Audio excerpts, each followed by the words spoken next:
Welcome back, ladies and gentlemen, to the MMA on the Island podcast, episode 11 on the pod. Sorry, I got confused on the fingers there, but nonetheless, 11 episodes. So appreciate all the support again on all the stuff we put out on the socials. But without further ado, let's get into it because he had an interesting fight night, an historic fight night for multiple reasons. One of them being the fact that there were 7 first-round finishes on this card. That ties the record for UFC fight nights. And a fight night that I felt, kind of under the radar, but there was a lot of exciting fights. But me and Aiden, we got a lot to talk about, and we got to break down this UFC 292 card in the TD Garden this weekend. It's going down in Boston. So we got to get into that. So we're just going to go through the three main fights on the main card of the Luque versus RDA fight night. And then we'll go from there because, again, this crazy world that we follow and love in the sport of MMA, it just the news keeps on churning and there's just lots to get into. So without further ado, let's get right started with Khalil Rountree versus Chris Daukaus. My apology. Went 2-2 on the bets. This was not one of them. Not one of them. What's going on with the bets? I listen. We're working on it. We're getting better. 2-2. I'll take that.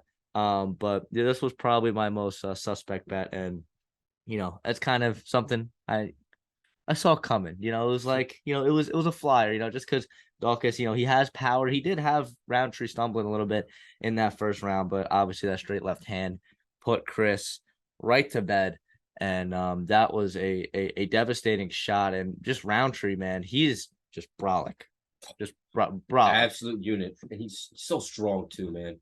Yeah, even in the clinch exchanges that in that fight, obviously it didn't last too long, but when they were in the clinch, it was like Chris couldn't do anything because Roundtree just had him locked up, had his hands locked up over his head and arm, and there was just nothing that Chris could do because just the strength difference was apparent as soon as these two stepped into the octagon.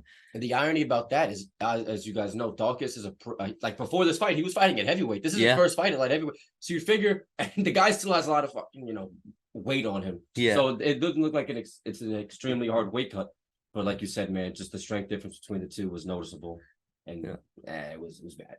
It was, and Roundtree now with another knockout on his resume. He's put together, a little bit of a win streak now.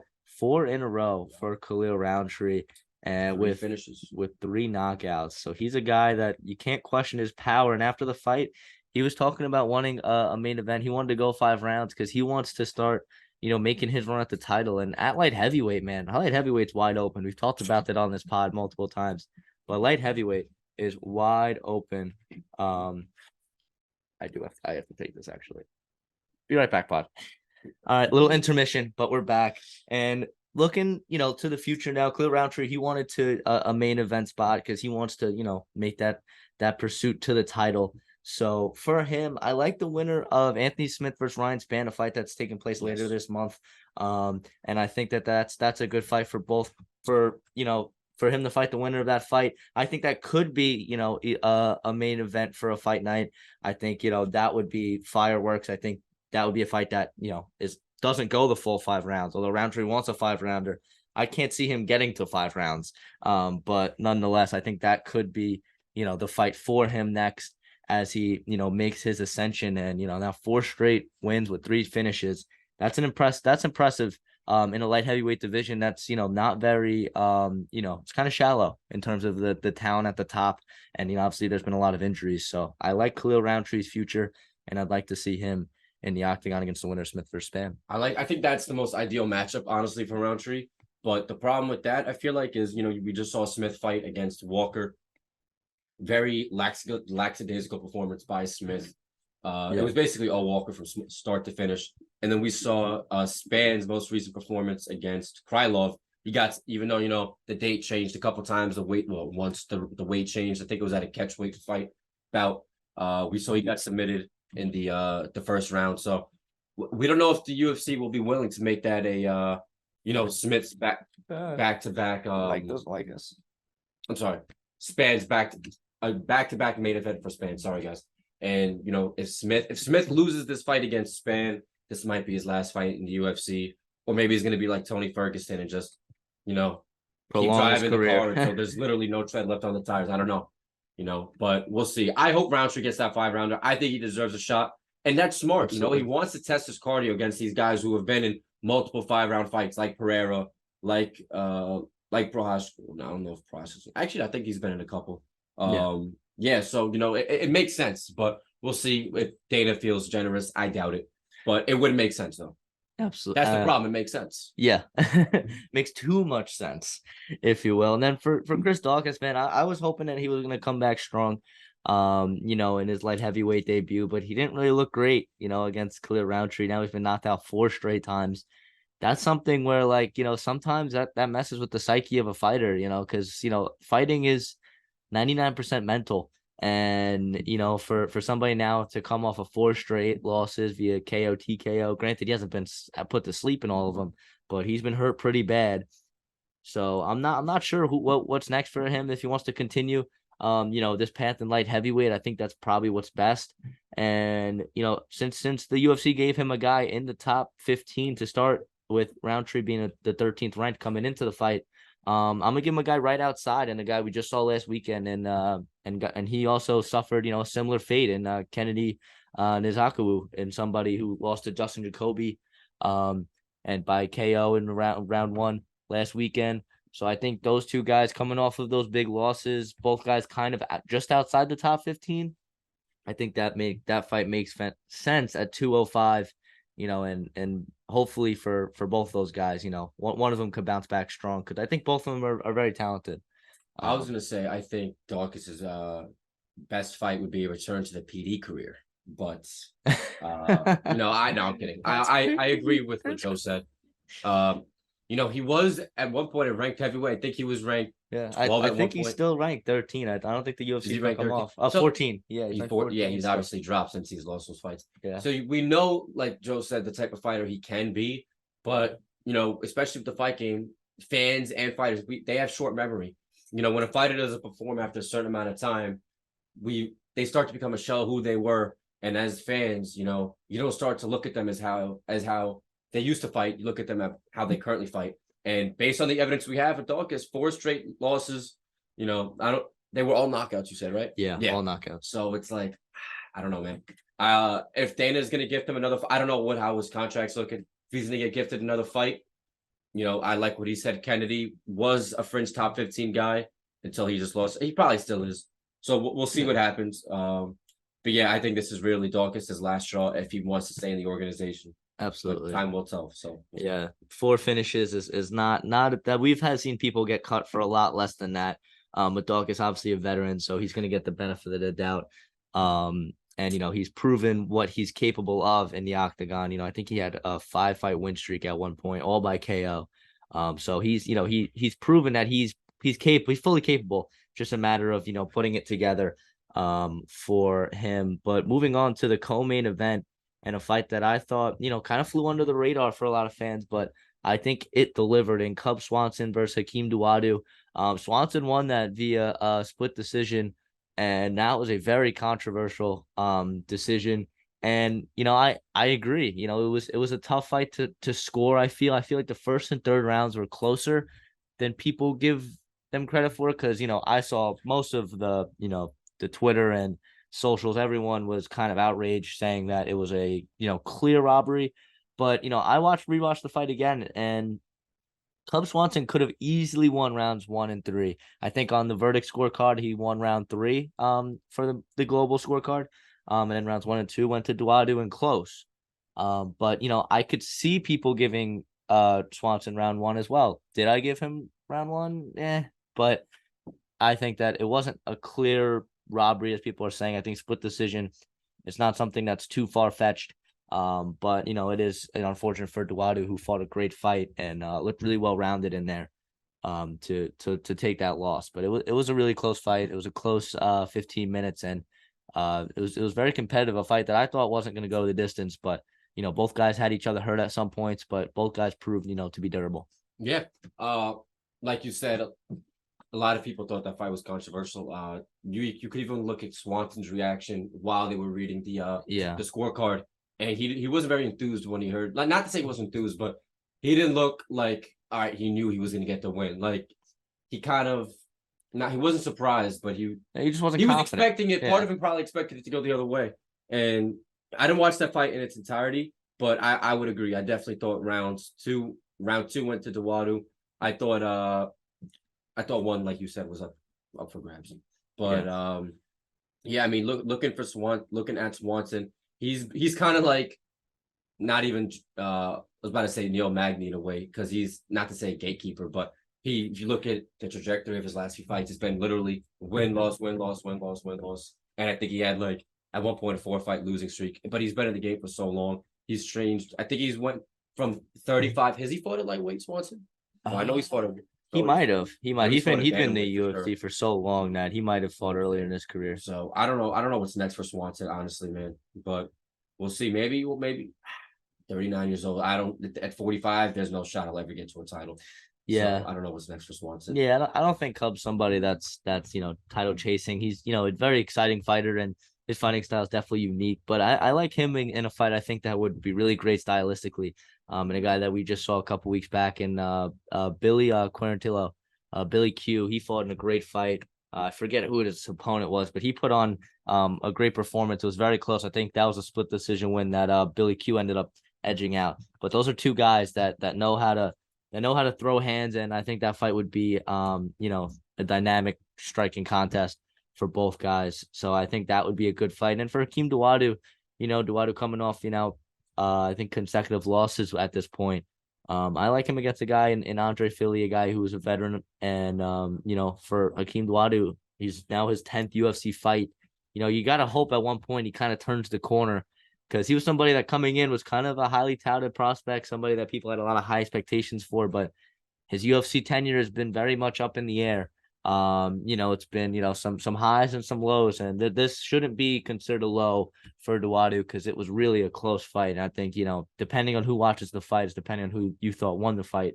So I like him to keep staying competitive at 45, because, he's still young, and I think he's uber talented. Someone who has, they mentioned on the broadcast, over 100 Muay Thai fights. So he's somebody who's knows how to, he's very comfortable in the combat setting. So I'd like to see him return. I'd like to see him return quickly. I don't think he took too much damage in that bout. And then, but moving on to Luque RDA, a fight that I was very excited for, and a fight that, me and Aiden just rewatched it before the pod, and disappointing, kind of disappointing in terms of the actual, I guess, the watchability of it, the excitement of it. Yeah. It was very clinch heavy, I think. Especially that first round was like, it was pretty. It was exciting. Great. Yeah, it was a great round. They were both visibly bruised. I think Dos Anjos' nose started to bleed. I think it was the end of the second. I'm not sure it was the first second. But after looking at that first round, it looked like it was going to be a banger of a fight, and it ended up being the total opposite, because, Luque, I don't even want to say dominated. He was just positionally a stronger fighter than Dos Anjos. Like, he held him. A lot of the fight was against the cage. He, out-grappled him, out-wrestled him fine. But there wasn't much striking done. There was moments for each fighter. But if you take the entire duration of the 5-minute round, you'd have to say Luque, in my opinion. I think Joe would give it around 5 to Dos Anjos. I probably would have still said Luque. Yeah. Not by a large margin, but just based, on grappling and, like, I don't know, just being not that I don't know, but like just being control. Control time. It wasn't a fun fight to watch after that first round, but I would have said 4-1 Luque, in my opinion. Yeah, and I think it was 3-2, but again, that round 5, was a coin flip. I think the clear rounds, rounds 1 through 4 were clear. I think it was 3-1 Luque, rounds 1 through 4. If you want to debate 5, I don't think it really matters in the grand scheme of things. But Luque, coming back from that traumatic brain injury, he had a hemorrhage in his brain, so that's bleeding in the brain. That's something that not only can end your fighting career, but can actually kill you. And that was that after his most recent TKO loss to Jeff Neal. So, Vicente Luque able to come back and look good in his return after that injury after a year. I'm really happy for him. He's somebody that I think is still has a lot left in the tank. I think he's, a guy that's a very exciting fighter. I think he's underrated, at 170. I think that he's very well rounded, as he showed. He's somebody who most people think of him as a striker, but he proved that his wrestling can be elite. Obviously RDA is a little smaller, of a guy. I think he, me and Aiden were saying he stands at about our height. You guys can go look up what that is. But he was a guy who was a naturally 155er and just has moved up to 70 later in his career to stop the weight cutting. So Luque used that size advantage to his advantage, but I think his wrestling is underrated as well, and he has great jiu-jitsu as well. He attempted multiple submissions. I think there was a Darce in there. At one point, it's almost a head and arm triangle. But he's very well rounded, and I would like to see him a fight. The winner of a fight this weekend. One of my most highly anticipated matchups of 292 and Neil Magny versus Ian Gary. I think that's a perfect matchup for the winner of that fight, kind of in that trajectory. Whether I think it'd probably be Ian Gary, to get him a next test against a guy who's very well rounded in Luque. Or just a crafty veteran Neil Magny if he somehow finds a way to pull it off. And then an RDA, I'd like to see RDA fight the loser. I think it just makes sense for both guys in their standing at this point. Yeah, it's tough, man, because I don't know if you guys just heard about the fight news between Holland and it's not official, but there's heavy speculation on JDM versus Kevin Holland coming up for Grasso Shevchenko 2 September 16th. So you look at that fight. I think Luque, if Holland gets the job done, which I think he will, he's just such a well-rounded fighter. I think at this point, especially at 170, I think him and Luque is like not to say a match made in heaven, but a lot of fans really tune in to watch that fight. Absolutely. Ian Gary, I think he's gonna get, if he gets as decisive, not decisive, but as kind of as a flashy of a finish as he did against Danny Rodriguez. I think that he's going to take a bigger leap in competition I think Magny's sitting at the 11 and Ian's at the 13. So yeah. I think if he gets a dominant finish against Magny, he'll probably get somewhere. I think the lowest he'll probably fight is a Sean Brady-esque type of fight, and he's at the 9. So I wouldn't really see him fighting any lower than 11 if he beats I'm having a brain for Neil Magny. Yeah. So we'll see. We'll see what happens. I like what Joe said. Those are all fun matchups, but Ian has to get the job done first, because now I feel like there's not to say a lot of pressure, but no, there is, because he was, I'm sure you guys saw, he was wearing prior to the pullout, or yeah, I guess you could say pullout, prior to the pullout of Jeff Neal, he was wearing his shirt of a shirt of Jeff Neal's mugshot. So he was heavy on the mind games. He's hyping himself up. If he loses to Neil Magny, who, like he said after he beat Danny Rodriguez, has been the gatekeeper of the welterweight division since way longer than Joe and I have been watching the UFC. Yeah. If he can't get the job done, and I just looked at the fight odds now because I'm a degenerate gambler, he's like a -500 favorite right now, and that's probably subject to change. And by fight night, he might even be close to 700. If he loses that fight, I think all that hype will quickly dwindle away, and it should, because he's 25 years old. Magny's pushing, I think he's 36 now. If you can't beat Neil Magny, Ian, then those title aspirations are going to be on a long halt. But we'll see. We'll see. I agree. I think that we'll get into it when we start talking 292, but that's going to be a good fight. It's good, but it's going to be. I think it's going to be closer than people think. I think Magny's very technical, and he's tough to finish. There's a reason why that not many guys have been able to put Neil Magny out. He goes to a lot of decisions for a reason. It's just his fight style. But to get some 292 news now, shift more to the headlines in the UFC and MMA world. Garbrandt out with an injury at 292. I'm just hearing about that now. Are you serious? Yeah. Well, I'm breaking news on the pod. For Aiden. Sorry, bro, but nah, I'm not. Corey Garbrandt just really out, and crazy enough, a guy that we saw this weekend and a guy that we cashed out on our best bets. I know we're crapping on early in the show, but my boy Damon Blackshear cashed at +175 for the sub. He got the 3rd ever twister submission in UFC history just this past weekend, and he's gonna look to make the quickest turnaround, tie the quickest turnaround, and be the first to be victorious, as he's gonna make a 7 days turnaround to fight, and step in on short notice to fight in replacement of Corey Garbrandt this weekend. And that should be, that's a big opportunity for Blackshear to against Mario Bautista. And it's gonna be a big moment for Blackshear. Obviously he didn't take too much damage in that round 1 submission. He pretty much controlled that fight from start to finish. But going from the second fight on the card in general, in the prelims, early prelims, to now the fourth fight on the main card. That's a big jump for Damon Blackshear. It's his fourth fight this year. Yeah, and I'm looking forward to it. Yeah, he's stayed active and he's looked good. So it is the quickest turnaround since UFC 23 was the last time.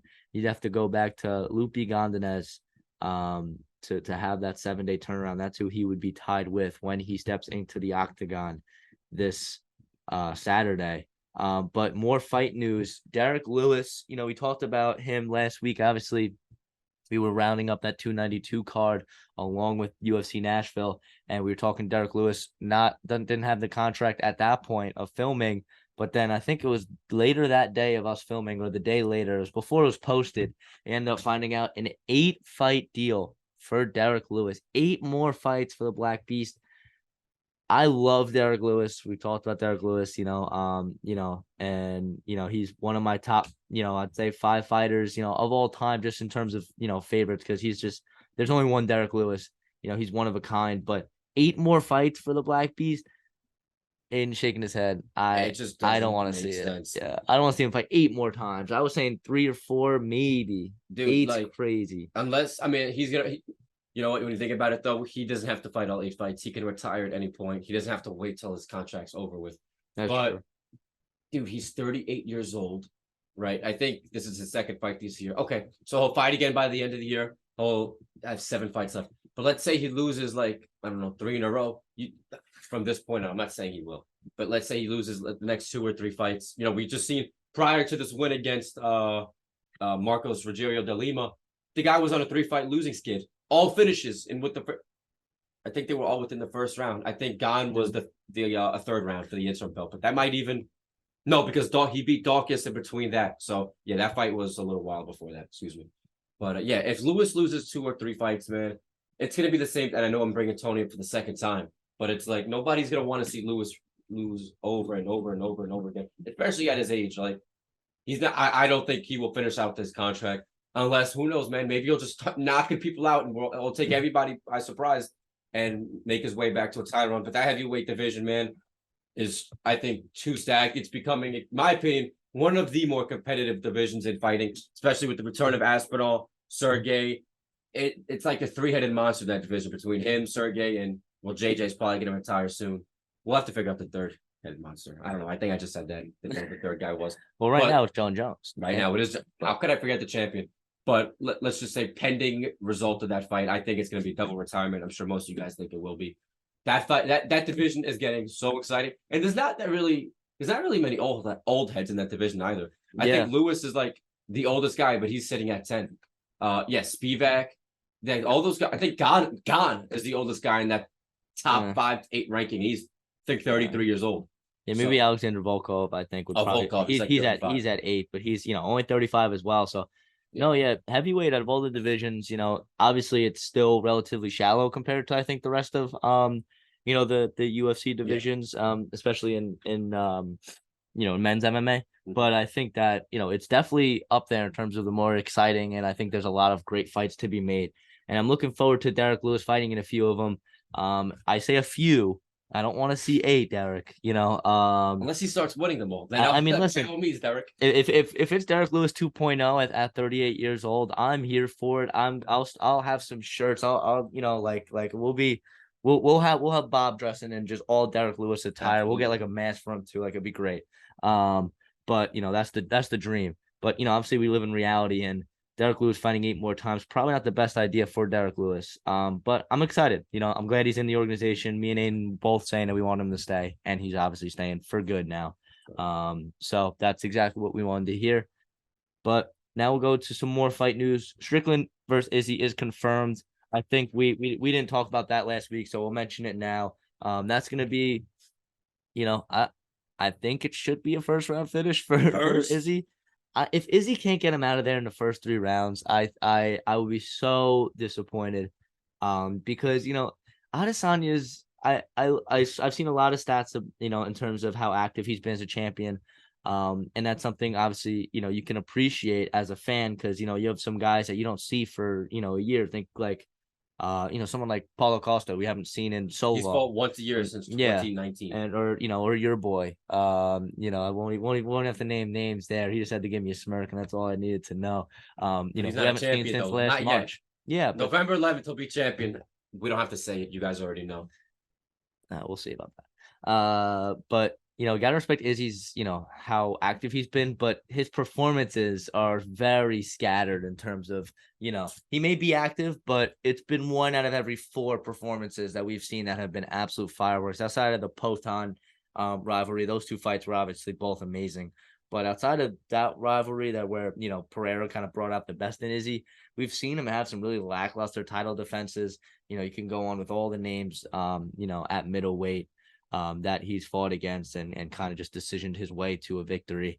But I'm hoping that this is different. I'm hoping that they've been talking a lot of crap. So I'm hoping that there's some animosity there and he could actually find the finish, because if he can't find the finish against Strickland, that's just another thing that Pereira has on him.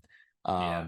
And that would not be good. For Izzy, because they may have respect each other now as competitors, but they're 2 people who just they'll never really truly get along at the end of the day. They won't be going on a yacht drinking cocktails when they're 50. I'll tell you that much. Absolutely not. But that should be a good fight. I think there's pressure on Izzy to put him away early here, because I think that, I don't know what the opening odds are, but they have to be ridiculous. I just saw actually. This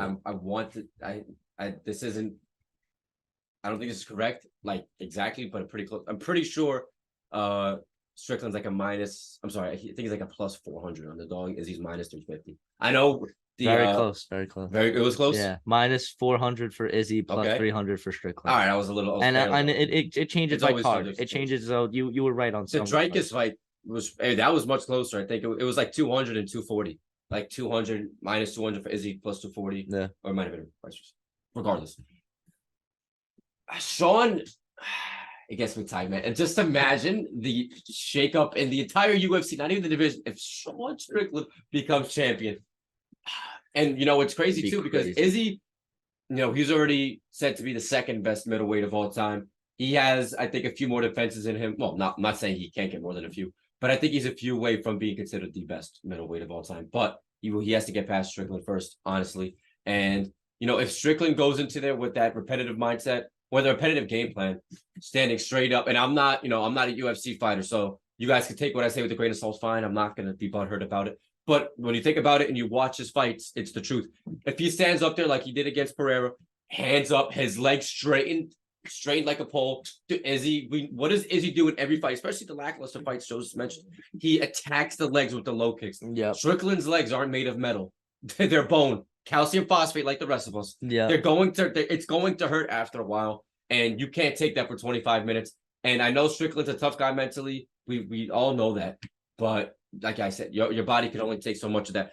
But like you said, Izzy tends to be a little lackadaisical, but not as aggressive as he is in some of his title fights. So if Strickland could put that pressure on him and he lands a few shots, that might take Izzy by surprise, because I think Izzy is expecting a clean finish or a quick finish, like a lot of people are. I'm not completely ruling Strickland out. I want him to win, but as a not saying I'm going to put a lot of money on it, but as a fan, and if you're looking at this statistically and from just an honest standpoint, there's very, very few scenarios where Strickland comes on top. It's not going to be by decision, I promise. He's going to have to get a TKO win or something, but it breaks my heart, man. I think Izzy's going to win again. And I like Izzy. Could you imagine a Sean Strickland as a champion with that platform? Would be crazy. Oh my goodness. Just my man Sean Strickland with his Philly shell. Active too. I respect that though. Like, he won't be a champion who just fights once a year, or something like, because like you mentioned, there's a couple guys like that. Long, but huh? I don't think he would. I don't think his reign would last too long. But he is active. Izzy would get a guaranteed rematch, because he just got a guaranteed rematch against Poetan. They love Izzy. Of course they would. Dreykus is waiting. Dreykus, he just needs a little more time to recover. I think. Like, I think so in the hypothetical scenario that Strickland does win, I think that it entirely depends on the method and the aftermath. So let's say, it's a close decision and Strickland edges him out.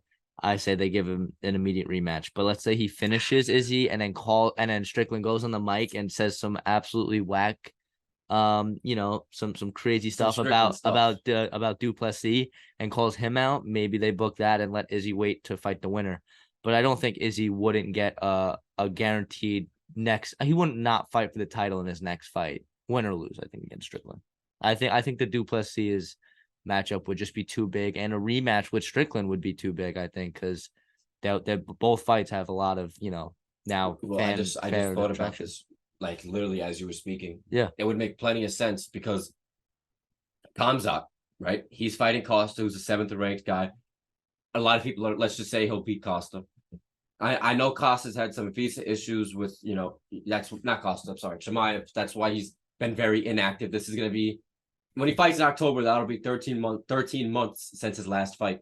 So, if Chimaev gets a dominant win against Costa and Izzy loses, you could see a number one contender fight because it wouldn't make sense, right, for him to fight Vettori, Cannonier, Rob. We love Rob, but for that to be a third fight at a number one contenders fight, that just doesn't make any sense. I don't think the UFC is that brain dead to book that fight.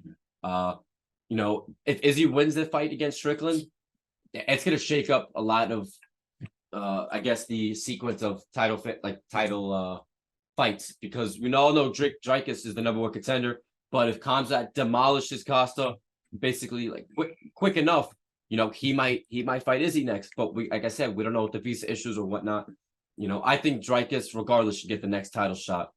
But we'll see what happens. Aiden doesn't get a say, obviously. So Unfortunately not. I think maybe MMA on the Island podcast should get a little bit of a say. I think we should. I think the world would be better off for it, but that's just me personally. And then lastly for the headlines, Connor, Dana went on the Contender Series started again, and Dana said that Connor is fighting Chandler, and Connor laid out the plan as well, saying he wants to fight Chandler in December. Don't know how that's possible. Still, the piss is still boiling hot. Hey guys, I want you to grab a broom and just sweep under the rug because that's what's gonna get swept under. Yeah, he's not gonna have to get tested for that fight against Chandler. That was And then he wants to fight Gage for the BMF belt, and then he wants to trilogy with Nate. That was his 3-fight plan, Does he not want to go? supposedly. I think Connor at this point lives in his own little world. I love But Connor. with that, I mean I love him too. He's He just was calling out KSI. he's a He yes. was calling out He was KSI is hammered nothing at the compared to Anthony him. Joshua fight. Did you see how he was feeding Anthony Joshua the stout that he was drinking? That it was so funny. Dude, he's probably such a chill Oh person. my gosh, dude, he was probably off so much blow. Oh my But god, it's insane. but the dude is I don't know why he But he only needs he's one a win to get a fighter. title shot. I know that's the crazy Especially the thing. welterweight division. And I'm gonna talk about this for 2 seconds. If Colby beats Leon in November, he's already called out Connor. If Connor gets a win against Chandler, I know 2 separent weight classes. It wouldn't make Chandler sense. Chandler is the number no, he's the number 5 ranked guy lightweight. Not to say it should not warrant him an immediate title shot because Chandler's 2-3 in the UFC. I wouldn't say Chandler should be an automatic shot at the title, even though he's sitting at number 5. I think there's guys who would still beat him. But Yeah. Colby and Connor, just imagine the tension and the build up to that fight. A lot of times people are like, oh, well, the rankings are in place for a reason. Yes, we get that. But at the end of the day, the UFC is a business, it's an organization, and it's gonna want the fights that are booked are for what people want to see and what are gonna put asses in seats, tickets, what fights are going to have the most tickets purchased and the most people tuning in to watch the fight. Yeah. And you would not skip out on Colby and Connor. I don't care whether you like Colby or Connor, whether you want to admit it, you would buy that fight rather than watching a Colby and Bilal. That could be a UFC fight night. Like Shevchenko, like, come on, guys. It might not be fair, but you got to think of it from a business perspective. No, you're not wrong, and we know who runs the UFC, and Dano just wants to he says the best and biggest fights. I think take one of those adjectives away. I'll give you a hint. It's not the best. It's definitely the biggest. But that would be That would be that would be a scenes. That's it. It would be scenes. That's the best way to put it. But we can speculate all we want. We'll have to wait for something confirmed with Connor. And I'm looking forward to that November fight with Covington and Leon. But nonetheless, let's go into our segment 3, far from unanimous. Obviously you guys have now seen it on your timelines. But now it's time to get into this week's edition. I got 3 questions. I think the first one will be very quick. Next to a little bit more. For the first question, obviously Khalil Roundtree was asking for a main event. Is Khalil Roundtree deserving of a main event? I know my answer. I think very simply, I think yes. I think he's very deserving. Obviously, we talked about the Smith and Spann winner. I think that would be the ideal scenario for him. Both guys have headlined, fight nights before, so it's familiar faces. And a guy who's now at 4 straight wins, 3 finishes. I think it makes all sense in the world. I think, Aiden, you agree. I agree. I don't know if it should be the winner of that fight, particularly because, like I mentioned, I don't think Smith or Spann are deserving of another 5. Well, I know, like I said, Spann just got the 5-rounder. I don't know if Smith is deserving of a 5-rounder, even if he wins.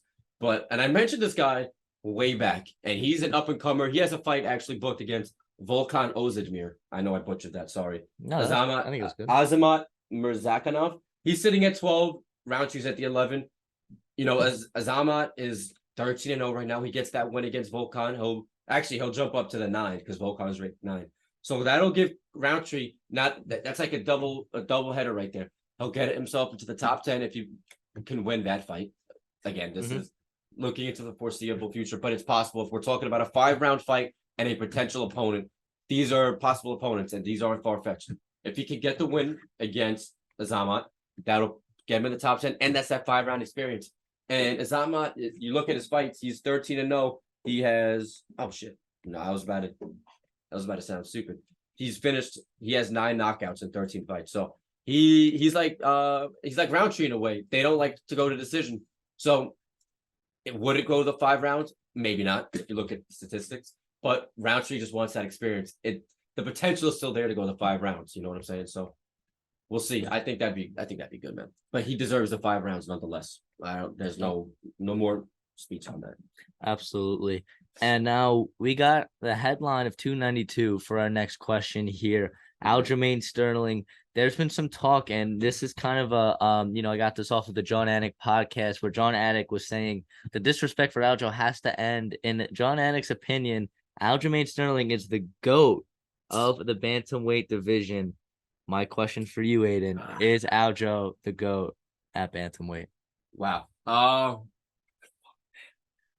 And I love Aljo, right? Like he's from Long Island. He wrestled at SUNY Cortland. Obviously, Joe and I are Long Island, New York natives. So I have a soft spot for Aljo in my heart. Now, let me elaborate on if I think he is the GOAT or not. I think right now if he wins on Saturday, I think it's really all based on Saturday because you look at his resume, and I know you guys heard this 1,000 times, but he has 3 title defenses, right? He won the belt against Jan, and he was losing that fight prior to the knee. I know you're a professional fighter. Jan was a champion. You should know not to knee anybody in the face when they're on their knees. Fine, get that. Nonetheless, that's how Aljo won that belt. And chances are, if that fight was to have finished out, I think, was that in the 4th or 5th round, that knee? I think it was 4th round. It was in the 4th round. But I think Jan was up 3-1 on that scorecard, regardless. I think it was 3-1, 3-1, 2-2, something like that. But Jan was up. If he hadn't hit that knee, he would have won that fight probably, pending the 5th round. And Aljo wouldn't have had the title run he has now. Let's get into the title run that Aljo is currently that he has. He had his first fight was a split decision against Jan.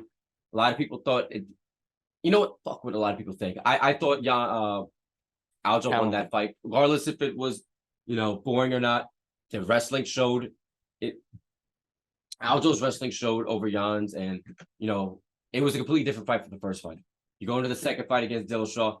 I'm not even gonna bash Aljo because Dillashaw chose to take that fight with a messed up shoulder. Nobody said you have to take the fight. He took the fight. People could use that as an excuse. But at the end of the day, Aljo got the job done. And then you go to the third fight with Cejudo. I think that was by far his most or why can't I speak English, guys? I'm so sorry right now. Impressive. I'm tweaking. You're good, baby. You're good. No, that was his most impressive fight. I don't even think in his title run. I think in his UFC. Actually, that's close with the Sanhagen submission in the first round. Actually, I'd probably say the Sanhagen one was because that was a split decision win against arguably the best combat sports athlete or one of. But Cejudo did take a 3-year layoff nonetheless. So people kind of expected the active champion maybe to be a little more dominant, but Cejudo was actually the very slight favorite going into that fight. Yeah. So I think based on statistics, you could say Aljo's the GOAT. But it's just so annoying looking at what surrounded it. It's like, can you call this guy the GOAT? Yeah. But if he goes out there and he dominates O'Malley, there's no question about it. 4 title defenses at 135. Yeah, I don't know. I'm sorry, guys, but No, that was a horrible explanation. No, you're good. You're good. You're good. So, it's a tough thing. And, Aiden really laid it out perfectly in the way in which Aljo has won and had his title defenses. It's really just out of his control. And that is, the problem that I have with a lot of people who want to crap on Aljamain Sterling and say, this guy, he's, faked the knee thing. And then he lost the fight to Jan in their opinion. And then he had the fight with Dillashaw with the shoulder. He can't control Peter Yan's knees, hitting him in the temple and in the face and causing him to be absolutely, out of it, pretty much on the verge of getting knocked out. If that wasn't caught as an illegal knee, the fight was over. And he won the fight against Peter Yan. I think it was not a split decision. I think Aljo had him controlled for two rounds completely, entirely, and then he won, I think, that first round just based off the volume of the striking. And then TJ Dillashaw, can't control Dillashaw's health coming into the fight. Dillashaw should have pulled out, for the sake of the division, but he wanted to. He was kind of selfish in a way and staying in and fighting a fight he could not win against a guy, in Aljamain Sterling, who's obviously elite. We're talking about him being the GOAT right now. And then a fight against Cejudo where I thought he also won it. So he has 2 split decision wins, in his 3 title defenses, but I think to both of them were not split decisions. I think the consensus was that he won all those fights, and I feel like the only guy who you can really compare Aljo to in terms of when talking about the GOAT in bantamweight is a guy Dominic Cruz, and Dominic Cruz has 24-4 in his career, has went on an incredible 13 fight win streak, going from his WCW Strikeforce days all the way to his UFC title reign. But comparing the two, I mean, obviously, late in his career, Dominic Cruz is kind of, he's lost, 3 of his last 5, and 2 of them being knockouts. Most recently lost to Chito Vera. That really nice head kick that put him to sleep. But I feel like at this point in Aljamain Sterling's career, when you look at the quality of wins that he has, I feel like he has the edge over Dominic Cruz. And I just think the sport's evolved so much that I feel like these newer guys, they're so well rounded, and it's so much more difficult to beat these guys. You think about, when he went in June of 2020, and within a minute and 28 seconds of round 1, put Corey Sandhagen in a backpack and put him to sleep. And we just saw how good Corey Sandhagen's wrestling is now in that fight against Rob Font. He was able to control him. And Aljamain Sterling made it look easy. He made it look like Sandhagen had never wrestled in his life. And then you got wins against Pedro Munoz, Jimmy Rivera, Cody Stateman, and then 2 wins. Obviously, you give him 1 win against Piotr Jan, and then you give him that win with Dillashaw and Cejudo. Cejudo was the guy that was supposed to come in and get rid of Aljo because of all the issues with just because obviously we Aljo's kind of a controversial figure in the sport of MMA because some people like him and a lot of people don't. Just because whether it's the personality or just the way his fights have gone, and obviously he's not the most exciting fighter in terms of how he generally wins fights, but I think he comes in on Saturday night, and I think I agree with Aiden. If he gets the job done against O'Malley, I don't think there's any question. I think at this point it's a little bit debatable. I would lean Aljamain Sterling if you want to talk about the GOAT, at this very present moment. But after Saturday night, if he gets the victory and then moves up, I would say that reign at bantamweight is the greatest in UFC history for a division that is relatively new in the grand scheme of things. So I think that's my answer. I think Aljo right now, if I would probably call him the GOAT anyway, but I think that if he wins decisively, even wins in general, if he wins a close 3-2 decision, I think regardless, I think I would give him that nod as the GOAT at bantamweight.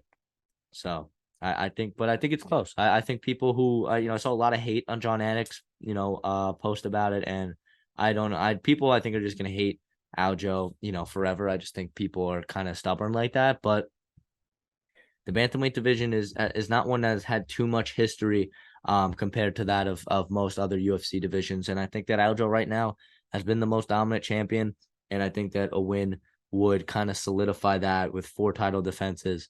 Would kind of settle the debate, I feel. And I think if anyone who doesn't, think that, I think that at that point it's just hating.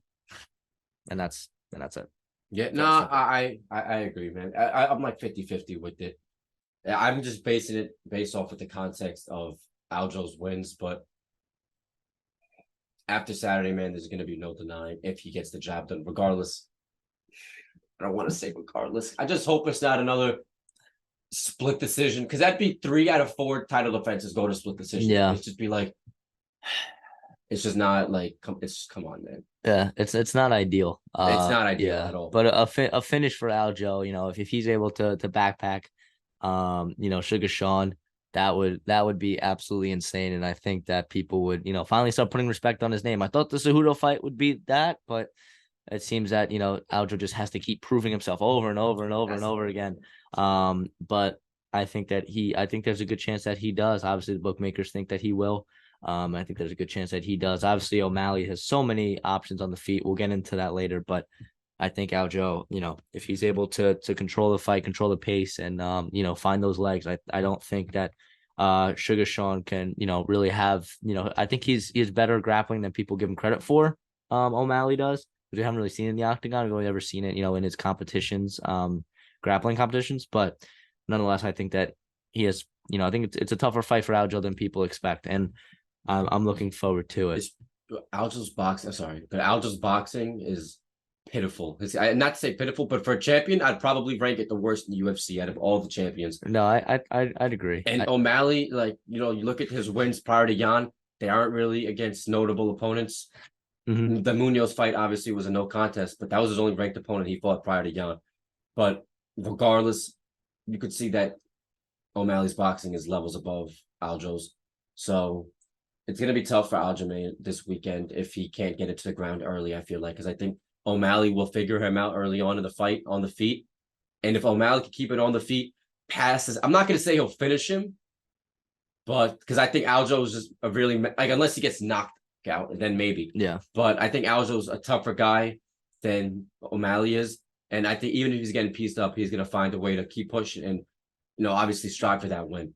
So I don't think O'Malley's going to finish Aljamain, but I think he can get a decisive finish if it stays on the feet. I don't see it staying on the feet. So therefore, I do think O'Malley will lose that fight and Aljo will be the champion and still. So now for our final question here for the Far From Undisputed.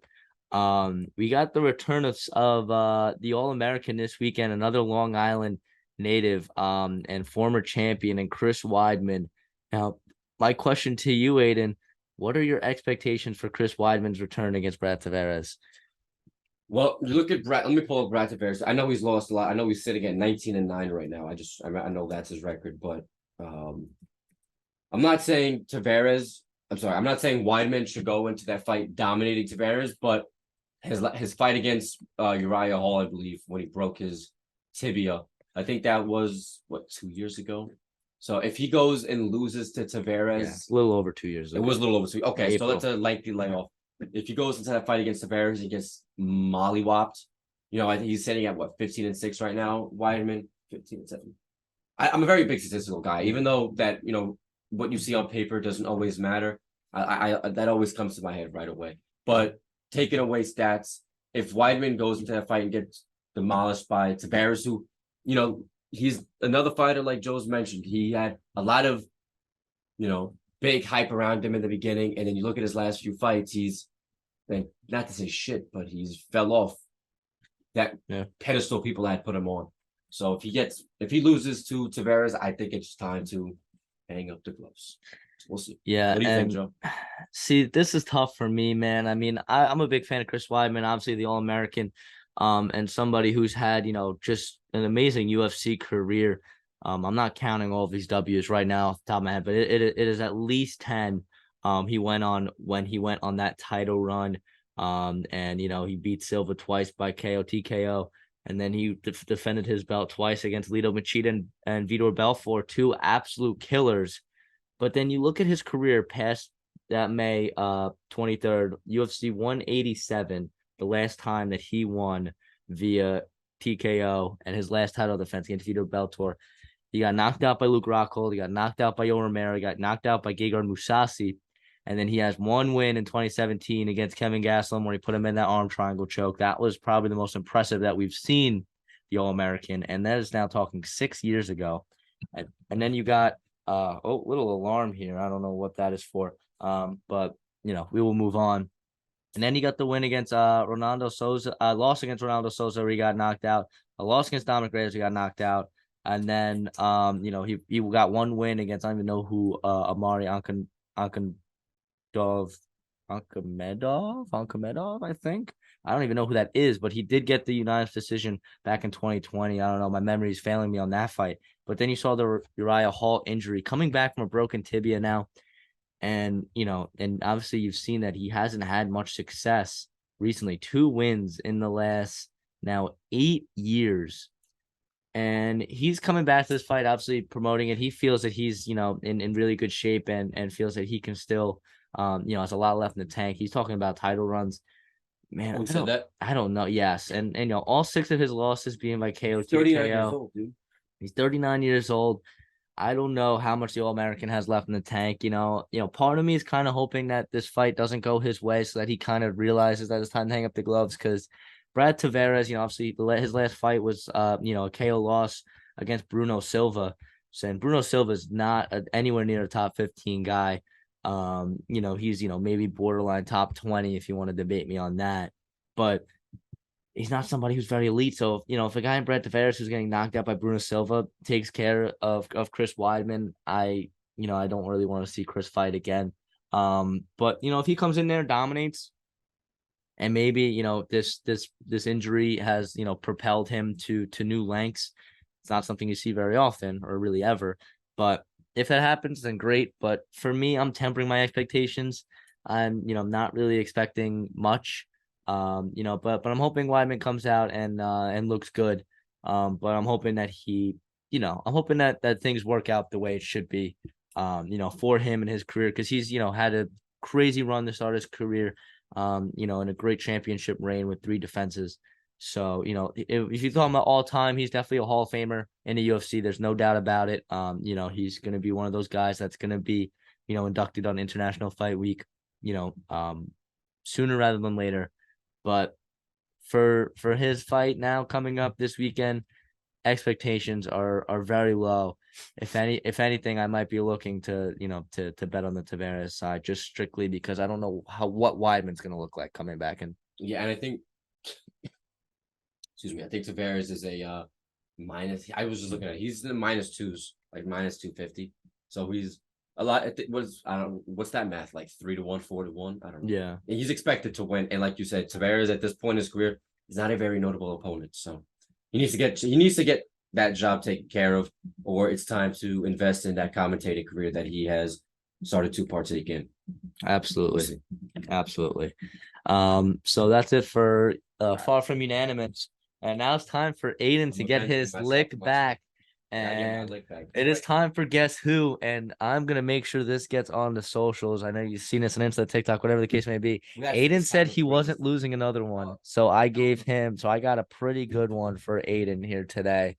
I got Whenever he's ready to get started, I have my guy. And it's somebody he's very good, but he's somebody who might just slip your mind. It might just slip your mind. Yeah, I'm looking forward to testing your prowess here, and I have my guy. It is Guess Who time. Whenever you're ready. You have the time on your phone? I do have the timer getting ready on my phone. All right. As we Calling it right speak. now. I'm gonna get this in 8 guests. 8. Yes. All right. Well, no, I'm not. If I don't get it at 8, I'm obviously playing 10. Come on. Obviously. But here we are. We'll go whenever you're ready. I have my timer set. I have my guy and all of the things I could ever need in terms of information about him right here on my computer. So whenever you're ready, let's get started with guess who? Is he active? Nope. I knew it. I had to. That's all good, man. Uh, Former champion. No, Oh, not a former champion. we're playing this game. Say that. Damn. Say that. Did he fight above 170? No. So we got 7 questions This is remaining. something that I thought. That's all good. You don't back down, right? Yeah. When did this person fight within the last year? No.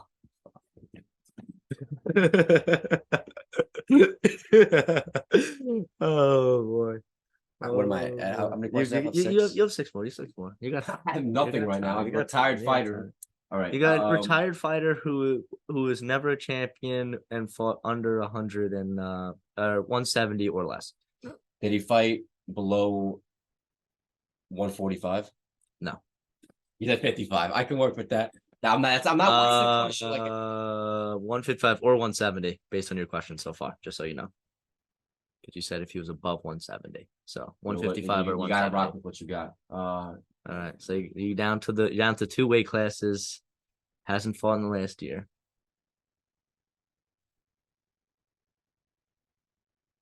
I feel like I know who you. I don't want to guess it right now because that's gonna count. Did this fighter ever fight for a championship? I think so. Let me just double check that. What is going on with my? Dude, I'm doing Okay. Did he fight for a championship? I'm really not sure. Hold up. Let me go back here. All right, boys. We're going to the Googles. Actually, I'm gonna because ESPN does it where you can see if it was a title fight or not. Okay. Has this man fought for a title? I would lean towards yes. Yes, he has. He has challenged for the title, and I'll give you a hint because it's very tough. He has fought for the title twice, and obviously it was unsuccessful. So he has had 2 title bouts. You have 3 questions left. 3 questions and a guess. So he's 155 or 170 pounder who has not fought in the last year, and he has had 2 title fights that he did not. Now, win. This isn't another question, but when I said he hasn't fought in the last year, that was just pertaining to the UFC, right? Yeah, but I'll give you, in general, I don't think he's fought in the last year either. Fuck. So who I just thought it was doesn't count. Well, it's not the answer. All right. Quickly. Has he fought a current champion? Has he fought a current champion in his career? Question. I think. Wait, actually, that might be a big question. Might be a great question. Oh no, he has not. He has not fought a current champion. But that wasn't a bad question because. Oh, I know exactly who this is. Okay, so you got 2 more questions and a guess. Wait, no, Or you could just. I'm so excited because I was about to say who I think it was. That would have been a question. I would count that as a question, just so you know. That's fine. Did this fighter fight in multiple weight classes? I think so. He might have fought multiple weight classes. Bro, I'm actually pissed. Let me see if he's fought in multiple weight classes. Because I don't. He might not have actually. He might not have. Dude, I'm not gonna get this one. Tight. I'm all my confidence put down the drain. I'm gonna. Oh wait, actually, yes. He has fought in multiple weight classes. How many questions do I have left? 2 and 1. You have 2. You have 1 and 1, so you have 1 question to guess. And I'll give you a hint because you said multiple weight classes. It's a good point. So at one point in his career, he did fight above 170. Above 170, dude. That changed the entire thing. So damn, So that should be the hint of what weight class he primarily competed in. So you got one more question and a guess. I don't even know what to ask at this point, bro. Fuck me. I was about to say somebody. I'd probably say just 2 guesses of former title challengers at either weight class. I mean, unless you want to get down the years. Oh, I think I can ask this. I think this is within the parameters. What year did this person check? No, It's no, not. no. You gotta ask. It's yes or no questions. Yes or no. I know, bro. I'm being too nice. All right. Did this person fight for a belt within the last 3 years? Fuck, I'm not gonna. No, I can confidently say no. You Not say in the no? last 3 years of his career, he did not fight for the title. So And now I you have your guess. I guess shit. Now you have your guess. So I'll lay it out for you. I'll lay it out for you so you can. I won't start the 30 seconds yet. I'll lay out what you got. So you got a guy who has Nah, don't competed do in. that. You know, we gotta stick to the rules. If I don't get it, then I'm a piece of shit. All right. That's 30 seconds already. No. That was my phone off. You got 20 and counting. It's gonna be a great clip. Was it? Bro, literally, two guys. Oh. No, it's not gonna be him. 7, 6, 5, 4, 3, 2, 1. What's your guess, my man? It's not fuck. I just had him in my head. Look at me, another 5, 4. Was that Chael Sonnen, right? No, it is not Chael Sonnen. What a Unfortunately, it is Damian Maya. You know why I thought of him? Because he's grappling against GSP later this year. So I was just like, I feel like he's a guy that you know, if you ask the right questions, you can get to Damian Maya, but you kind of put yourself in a little bit of a hole in the beginning there. So Aiden moves to 1 and 2. I'm fucking living right now, bro. What type of bullshit ass fighter is that? Listen, bro. Listen, I feel like Jody Hendricks and Damian Maya are not too far off. John Hendricks the champion. Damian Maya fought for the championship twice. Okay, he doesn't matter if He also beat Ryan. So in my mind, he's somebody that pops up quickly for me. Yeah, Ryan was he never did a fight champion LaFleur. though. So that's Well, not. yeah, I know. I love Ryan, but still wasn't a champion. 28 and 11. Yeah, maybe my next question. Oh, I should have asked. Oh, did he ever fight Ryan LaFleur? Oh my god, bro. Listen, I gave a tough one. I'll lighten it next week. Nice. I was gonna give you somebody who's still active. Nah, you know what? Because I'm not letting him get to the same record. I'm gonna get someone absolutely outrageous. I'm looking forward to it. What if I get it though? You're gonna give me someone tough and I'm gonna get it. Oh, yeah, okay. What are you gonna do? You know, I'm like, wait, what was that? Yo, they don't know. No, the pod's going crazy right now. All right. Oh my I think I got somebody. I'm actually crying. I'm in tears. I can see ourselves on. Oh, you're not gonna get this, and I'm gonna be so happy. Oh my goodness! All right, when I can wipe the tears. You sure he could test it for a belt? Yeah. No, he fought Usman. But Usman's not a champion. No, that's what I'm saying. Yeah, because that's when you said that, I was like, oh, you're close. Wait, he never fought at 55, right? No, he fought at 85 because he fought Silva for the belt. Back in like 2017. All right. And I know his record too. It was like 28 and 11. I think something like that. But I already closed all my stuff. All that shit. Oh my god! It goes. Honestly, bro, after like 3 or 4 guesses, I was like, I'm not getting. You were because you were just nowhere. Listen.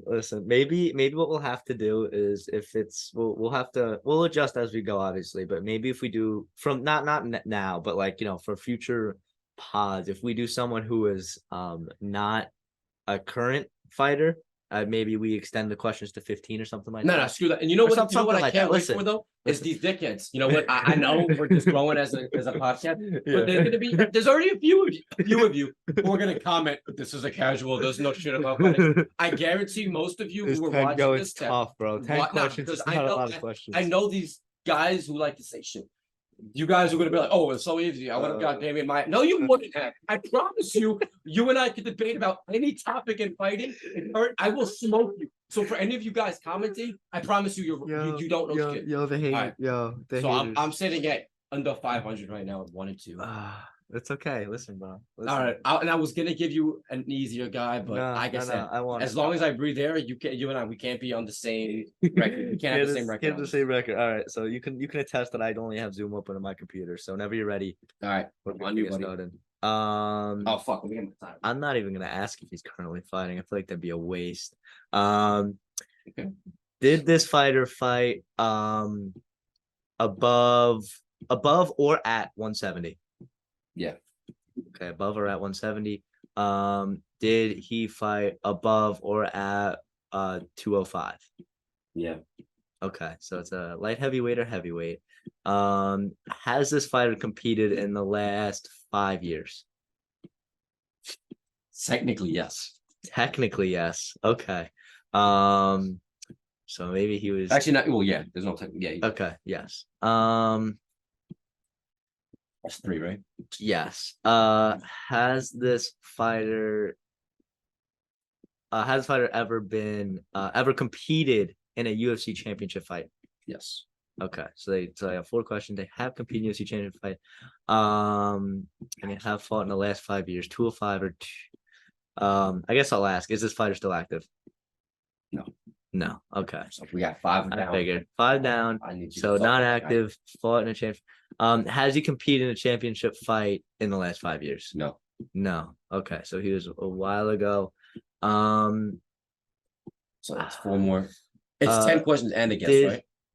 No. It's just So it's 9 and a guess. yeah, it's 9 and a guess. Fine. All right. So you got what? 3 questions and a guess. 3 questions and a guess. That menacing laugh. That menacing laugh. It's crazy. I guess I have to land him in heavyweight and light heavyweight. Did this fighter compete at light heavyweight? Okay, so it's primarily a heavyweight fight if you're looking at it.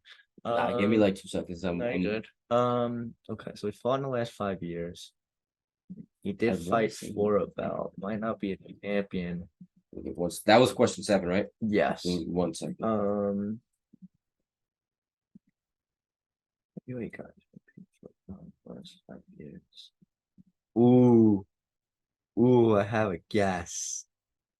I might have a guess. Yo, what if I get it on 8 after you said you got it on 8? Will you cry a little bit? There will be some tear shed. Yeah, there will be some tears shed. There will be, All right. absolutely. I'll let you finish. If you get this, I'm gonna bug. I have a guess. Yeah. I gotta watch my. Oh, fat fuck. Oh, that dude. I guess. No, well, you know what?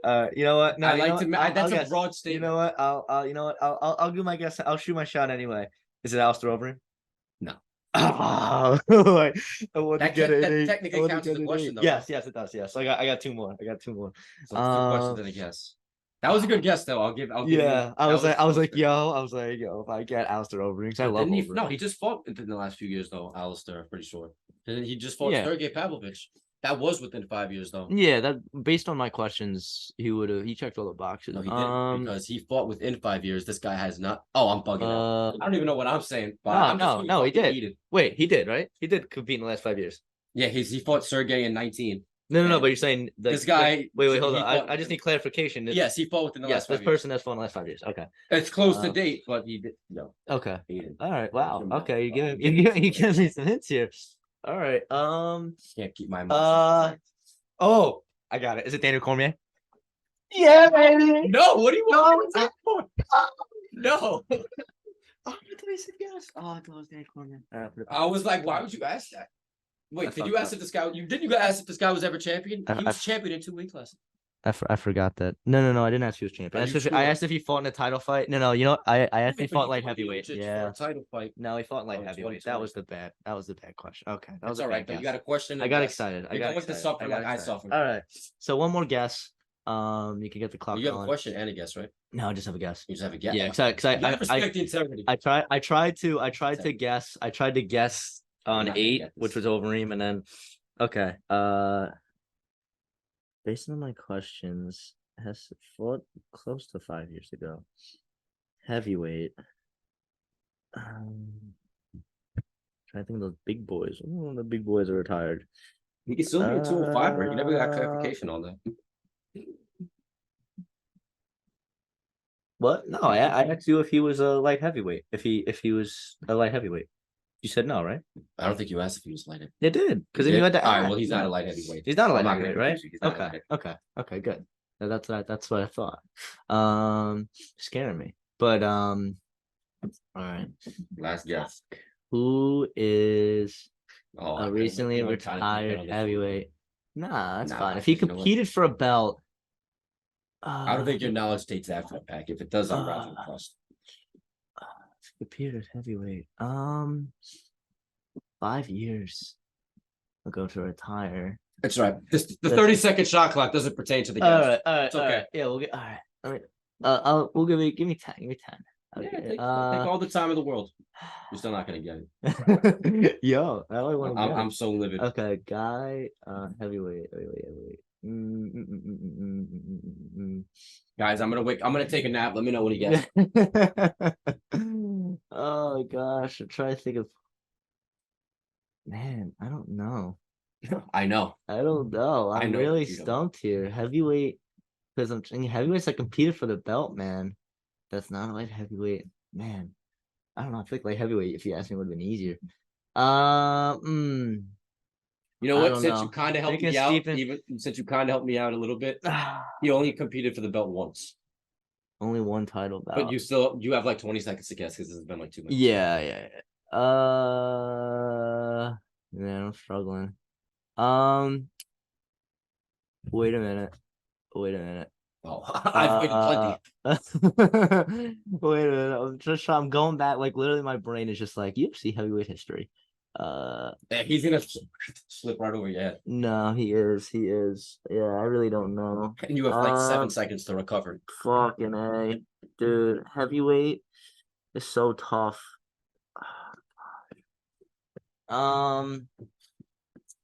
Man, oh man. You can't get that. I really can't get it, bro. I might just go on a shot clock. I might just go shot clock, bro. Nah, I'm gonna let you guess. I don't got anyone in the last Just five. throw a name out there. Bro, I got nobody, bro. I'm trying to, because every one of the people that I'm thinking. Can't wait. Oh my gosh, yeah, I definitely know this person. I Just throw a name out there, Joe. Come on. Nah, bro. I literally can't. I don't. You're forfeiting. I'm. I can't let you forfeit. Bro, I literally. Bro, I lost my headphones, bro. It's a mess right now. It's a mess. So no name. Dude. Just say somebody. I literally can't think of somebody who competed for the title only once. Guess, I'm forfeiting my guess. It's shot clock violation by fucking 8 minutes. Who? Mark Hunt. Oh my gosh, Mark Hunt. Because he did compete because he was freaking fighting in like bare knuckle. Damn, that should have been the. Oh yeah, I know Mark Hunt is fat ass. Yeah, he is a fat ass. Oh, he is fat ass Mark Hunt. Fuck you, Mark Hunt. God damn it.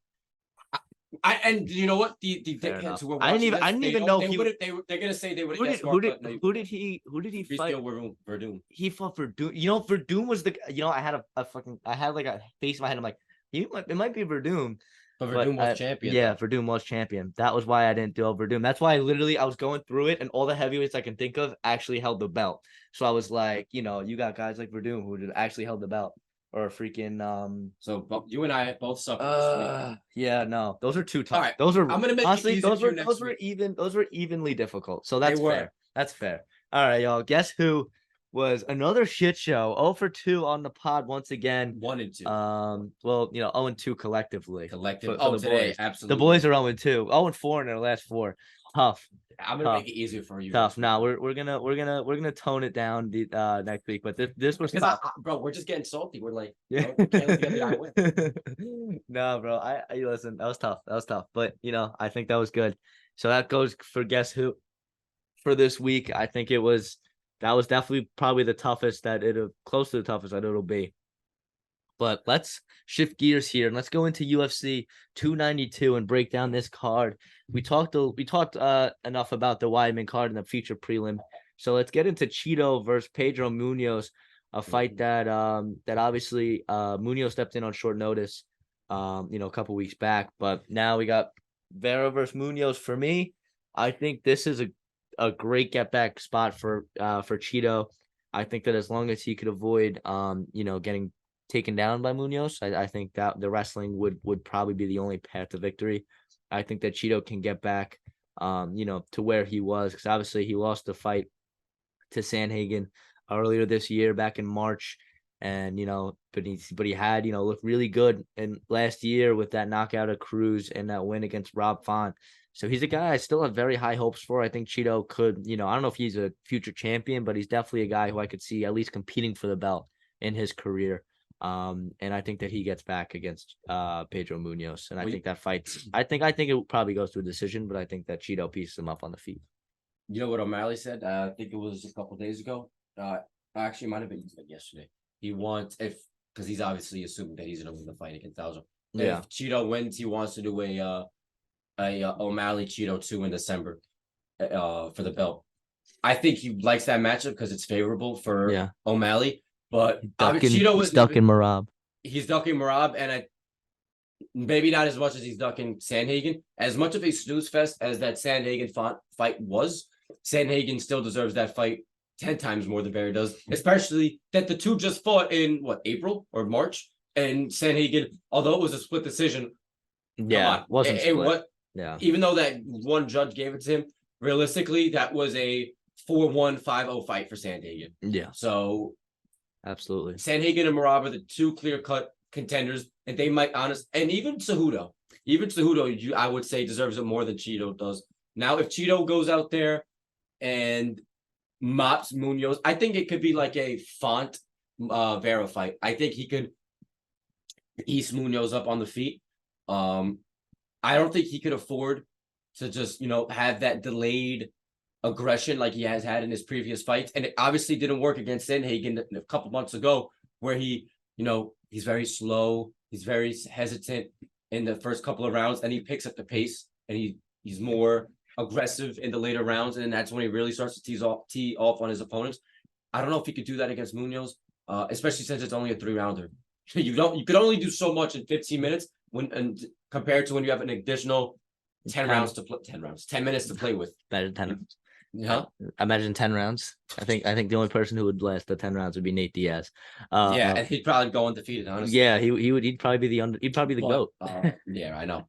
But nonetheless, if Cheeto goes out there and dominates Munoz like he did against Font, I think him and Cejudo, that could be a number one contender fight. But that needs to go after Sandhagen. I think Sandhagen and Merab is the clear-cut vacant title fight, or one of the two should fight O'Malley if O'Malley wins. But that should not be up for discussion. That is clear-cut.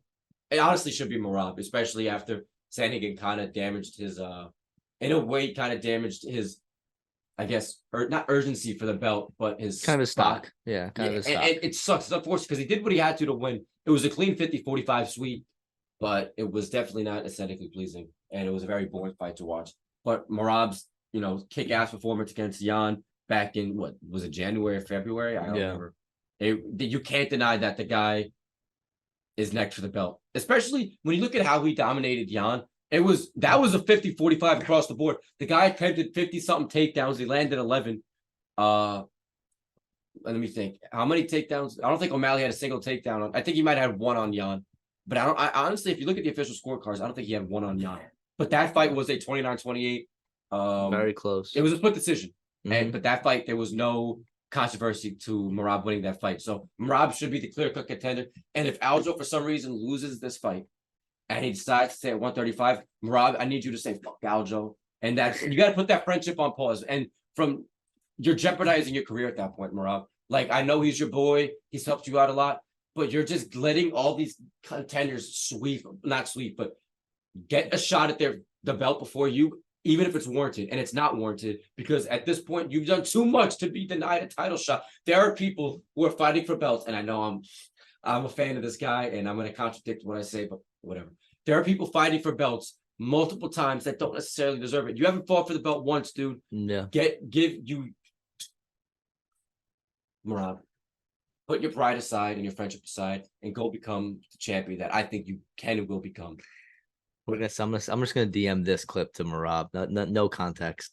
Because Aiden likes Merab. Aiden's a big Merab fan. I do like Merab, man. I do. Nah, Merab's great. I think people give him, I think they saw that last fight with Petr Yan and were kind of turned off, but he's very talented, and I think he definitely is long deserving of a title shot. I think they were turned off, dude. That wasn't really a boring. I mean, he shot a takedown every 6 seconds. Yeah, But I think people, because again, he's also associated with Aljo, and people, again, people are haters. People like to hate. I think It's easier to hate than love, so people just like to hate. It would be. But I think Vera has the edge in that fight. And How do then we go from talking about Vera? Yo, guys, I gotta stop. listen, I'm it happens, becoming it happens, it happens, it happens. Listen, that's the whole I point just of a eat it. pod, bro. fucking angry. I think he's still upset about Damian Maya. But let's go to Blackshear and Mario Batista. We talked about Blackshear and his, twister and miraculous turnaround. But he's going against a tough guy and a grappler in Mario Batista, who has won his last 3 fights via submission, has won 4 straight dating back to last year, including a win against Long Island MMA's own Brian Kelleher. But nonetheless, Mario Batista, it's gonna be a tough matchup for Blackshear. On short notice, I probably give Batista the edge simply because Blackshear just fought.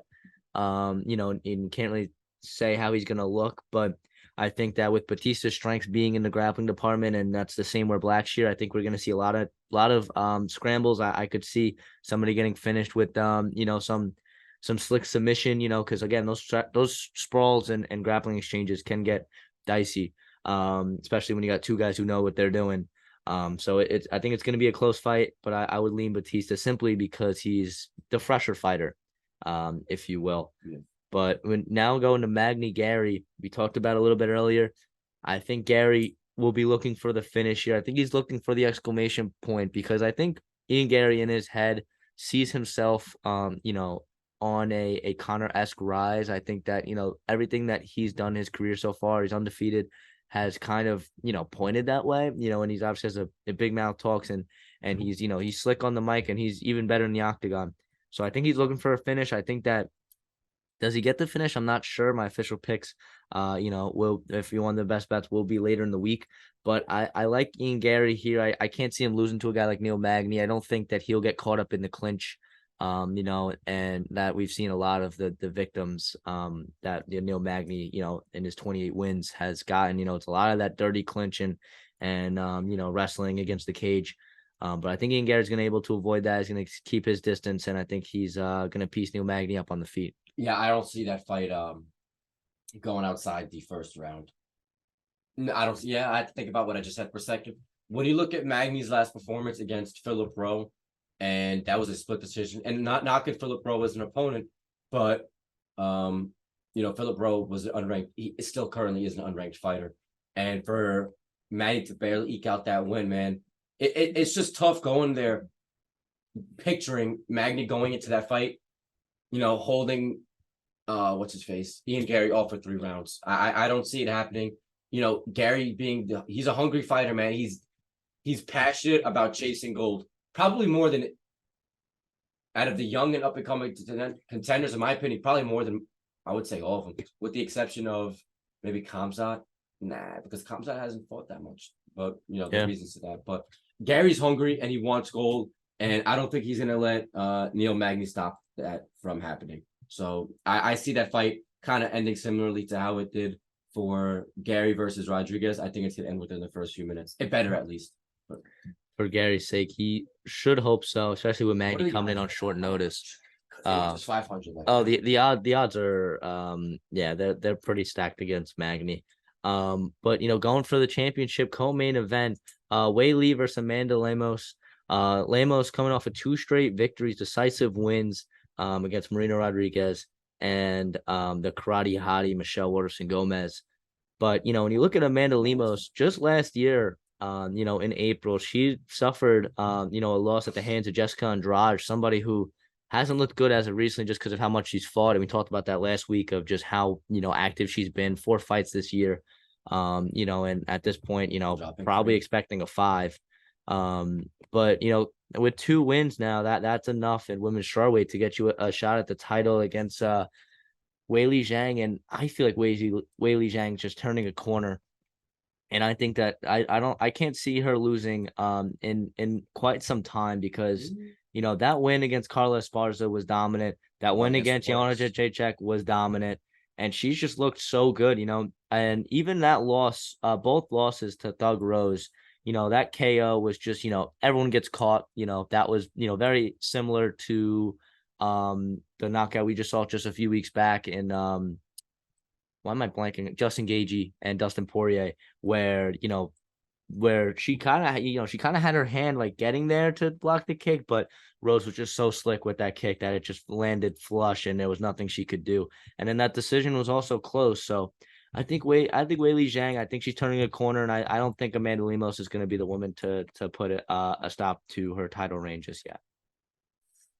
I agree. I disagreed with what you said. I think Tatiana Suarez could take the belt from her. Okay. Wait, they're the Well, same weight class? I yeah, thought Tatiana they're Suarez was 15. big. Really? Suarez just fought Andrade, remember? I think Andrade moved up. I He's think. ranked in both weight classes, but that Oh, fight was at 15. okay. Yeah. Yeah, Tatiana Suarez would probably that'd be a tough matchup for her. Yeah. So I Suarez think is she's just a animal. bigger woman. But yeah, Yeah. I just to piggyback off of what Joe just said, I don't think Amanda Lemos is going to take the belt from Zhang Weili. When you think about, like you said, the last couple of fights, yeah, Lemos has had a couple of decisive victories. But when she got standing arm triangled against Jessica Andrade, I know that was last year, but I'm like, dude, that would never happen against Zhang Weili. I know people get Yeah. caught, but that's just No, John Weili's too too good of an opponent. Yeah. She's kind of like, she's gonna say, oh, because they're both Chinese, but she's in her respective division. She's she's as good of a boxer as like Song Yadong is. I know people are gonna say something retarded, but seriously, they're both fucking really good boxers and kickboxers. No, I agree. And yeah, man, I don't think Lemos poses that big of a threat to Zhang Weili. And they both been, I mean, Weili hasn't fought in this fight will be, oh, she hasn't fought since what, November last year? Yeah, but the way she dominated as far, that fight was not close at all. And I thought she won that second fight against Nama Yunus. I watched that fight live. I thought it was a kind of a boring fight as well. Yeah. But I thought Zhang Weili took that fight away. And if she would have won that fight, this would have been what, her second or third defense already. So yeah, it changes the trajectory for fighters. But yeah, to just end that, I don't think Lemos is gonna do crap. Yeah, I think I agree. But I'll look for Weili early prediction to stop the fight early. I don't think it goes 5 rounds. I think Weili gets the job done within the first few, absolutely. Whether it's submission or KO, I'm not sure because she's so talented in both departments.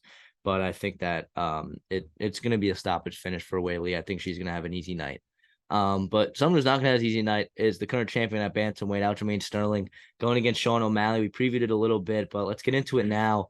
This is a fight that I can't. I feel like with some fights you can kind of envision it. Like when I'm looking at this Zhang Weili fight against Amanda Lemos, I envision it. I see Weili, kick with starting with the leg kicks in the boxing, to break Amanda Lemos down, and then either finding the finish, whether she gets a takedown and it's a ground and pound or she gets a takedown and a submission. That's the way I kind of envision the fight. I can kind of see the fight transpiring. This fight, I just can't see it. You know what I mean? Like it's just like you can see Aljo, getting the takedown and kind of controlling Sugar Sean for most of the fight. You can see that against the cage. Or you could see it being a kickboxing match and O'Malley's, takedown defense really being the difference maker. And if that's the case, I mean, I don't know how you could bet against Sean O'Malley, in that instance, but there's a reason why Aljo's held his belt for so long. And there's a reason why he, hasn't lost in so long. It's because he's just a difficult fight. Even on the feet, he poses threats and he's difficult to strike with. I don't think doesn't have the power that, the traditional, most guys have, traditional champion would have. But I think that his striking's, more crisp than people give him credit for. And I think he's a tough guy to get in on because he just got a long reach, long hands and arms, and the way he strikes, it's tough to gauge distance. But if anyone's going to catch him, it will be O'Malley. Yeah, he only has a 1 inch. There's only a 1 inch discrepancy between the two. Yeah, that's why O'Malley. If he's the guy to do it, it's going to be O'Malley because he's a long, lengthy striker. Yeah. And he's somebody that the length isn't going to be an issue for. Where a guy like Cejudo, he was giving up a couple inches in reach and height. So it's a tough fight. If I'm gonna have to lean one way, it's tough. I will have to lean towards the champion. But it's tough. Sugar Sean O'Malley poses so many threats that if he finds a way to be victorious, I would not be surprised. But for my official pick, I will go Aljo. I think the champion gets it done. And you're talking about Marab, but Aljo on the MMA Hour said that he's 99.9%, which is obviously 100% sure that this is his last fight at bantamweight. I think he's just done cutting weight. Because I think the weight cuts a lot for him. I think he probably walks around close to 170, 180. So getting down to 35 is quite the stretch. Where a guy like O'Malley, he doesn't have much mass on him, so that cuts a little bit easier. So it's tough. So I think that Aljo, I think this is his last fight bantamweight, and I think that he's victorious in the end. Although for me, I think the bookmakers for me it's a coin flip, which is why if I was a betting man, probably bet O'Malley, because I think it's more of a coin flip than the bookmakers say. You think so? Yeah, I feel like people are just sleeping. I think people are sleeping on O'Malley's grappling. I really do. I think that he's a good enough defensive wrestler that if he keeps the fight standing, anything can happen.